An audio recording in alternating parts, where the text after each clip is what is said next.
You imagine you possess autonomy, yet a silent tide is pulling you under. You tell yourself it's merely a physical itch, a transient lapse in judgment, or a harmless thrill. But that hollow ache in your chest tells a different story. The more you indulge the craving, the more substantial the void becomes. Even when you swear this cycle ends tonight, your internal compass drags you back to the same familiar shore. This struggle isn't actually about physical desire. It is a symptom of an ancient, hidden fracture within your soul that you are desperately trying to numb. Unless you look directly at what's lurking beneath, the prison walls will only grow taller. Carl Jung suggested that when someone is chained to compulsive longing, they aren't seeking satisfaction. They are fleeing from an internal storm. They use the heat of passion to outrun the coldness of their own reality.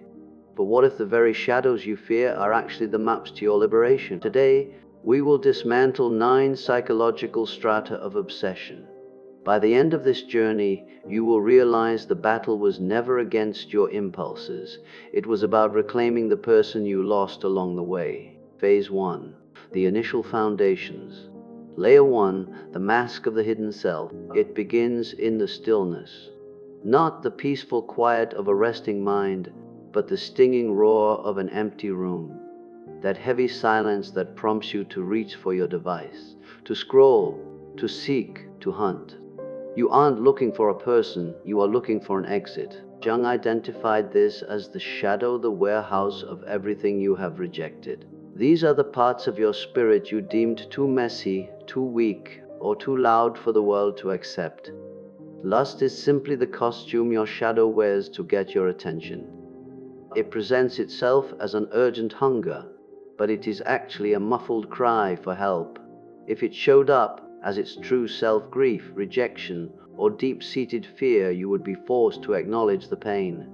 Your mind avoids that collision at any cost, so it offers you a shimmering image instead. It swaps raw vulnerability for cheap dopamine. Lust is the anesthesia we use to survive the surgery of loneliness. The tragedy is that every time you feed the craving, you shove your true self deeper into the dark. You are not fundamentally flawed. You are simply fractured. The next time the impulse strikes, do not fight it. Observe it. Ask, what specific agony am I trying to ignore? When you stop trying to kill the messenger, you finally hear the message. Layer 2. The illusion of progress. Most people fail because they mistake a spike in chemistry for a soul-level connection. Jung cautioned that immediate gratification is rarely a sign of health. Nowhere is this more evident than in the digital hunt. The pulse quickens, the brain ignites, and for a fleeting second, the world stops hurting. But that spark is not joy, it is merely dopamine. Dopamine is the persistent promise of a future reward that never actually arrives. It is the tension of the chase, the electricity of the what if. It feels like movement, but it is a treadmill. Your brain begins to crave the chase more than the prize. Every time you surrender, you wake up more depleted than before, because pleasure lacks the capacity to heal a wound. True fulfillment is quiet. It is slow. It doesn't demand your immediate surrender. It thrives in the gaps between the noise. Jung argued that our greatest misery comes from chasing stimulation while calling it meaning. Once you recognize the chemical trick, the chain begins to rust. Ask yourself, is this a path to peace or just another hit? You already know the answer. Layer 3. The orphan within. This realization is often the most painful because it bypasses the adult brain and speaks to the child who was never truly seen. The one who survived by building a dream world because the real one felt too cold. Jung believed we all house a younger version of ourselves that stores every forgotten tremor of neglect. That inner child isn't searching for a sexual encounter. They are searching for a witness. They want to be told they are safe, valued, and enough exactly as they are. When those foundations are missing, the adult mind tries to build them using the wrong materials. We confuse being wanted for being loved. Lust acts as a counterfeit medicine for a childhood deficiency, but no amount of physical validation can repair a heart that was starved of emotional presence. Instead of punishing yourself for your desires, try speaking to that younger part of you. Ask, what do you need to feel right now? The answer might be a scream or a sob. Milka. Things are about to get far more intense. The next 3 layers reveal why your urges get stronger right before you are about to change. We will explore the trap of numbness and what it means when you stop feeling pleasure and start feeling nothing at all. If you have ever felt like you were finally winning, only to crash harder than ever, you cannot afford to skip part 2. Your breakthrough is hidden in the very place you're afraid to look. You feel as though you are backsliding. As though you are backsliding. You cannot afford to skip part 2. Avota. You cannot afford. Try to look. The weight of the guilt is crushing, and the distance between your ideals and your actions feels like an unbridgeable canyon. You start to believe that this cycle is simply your destiny. But what if this isn't a sign of failure, but a sign of a structural collapse? Jung noted that the unconscious waits for the perfect moment to break through. When your buried truths finally reach the surface, it doesn't feel like a spiritual awakening, it feels like a nervous breakdown. If the first phase was about recognition, this phase is about the battle. These layers are where most people lose their way because they mistake the heat of the fire for the end of the world. Let's go deeper. Layer 4, the vacuum of purpose. Compulsion doesn't strike the full heart, it strikes the hollow one. You aren't necessarily weak. You are simply hungry. A person dying of thirst will drink salt water even if they know it will kill them. Your cravings aren't a sign of malice, they are a sign of starvation. In a world obsessed with surface-level success, we have forgotten how to feed the spirit. Jung insisted that meaning is a biological necessity for the human mind. Without a why, the psyche begins to eat itself. Lust is the easiest substitute for a lack of mission. It provides a counterfeit sense of being alive. It's a cold fire that offers light but no warmth. The individuals who actually break free don't do it through sheer willpower alone. They do it by finding something more important than their urges. They stop trying to quit and start trying to build. When you find a purpose that actually demands the best of you, the cheap distractions start to look like the trash they are. You don't need more iron discipline, you need a larger life. Layer 5, the ego's last stand. Have you ever noticed that the urge to relapse hits hardest when you've been doing well? This isn't a coincidence, it's a defensive maneuver. Jung explained that the ego isn't interested in your happiness, it is interested in its own continuity. To your ego, safe just means familiar. The moment you start evolving, changing your habits, sitting with your feelings, or building a new identity, your ego perceives a death threat. It doesn't know who you are without your vices, so it triggers a crisis. It uses nostalgia, shame, and loneliness to pull you back into the old cage. You don't fail because you're weak, you fail because you're winning and your old self is terrified.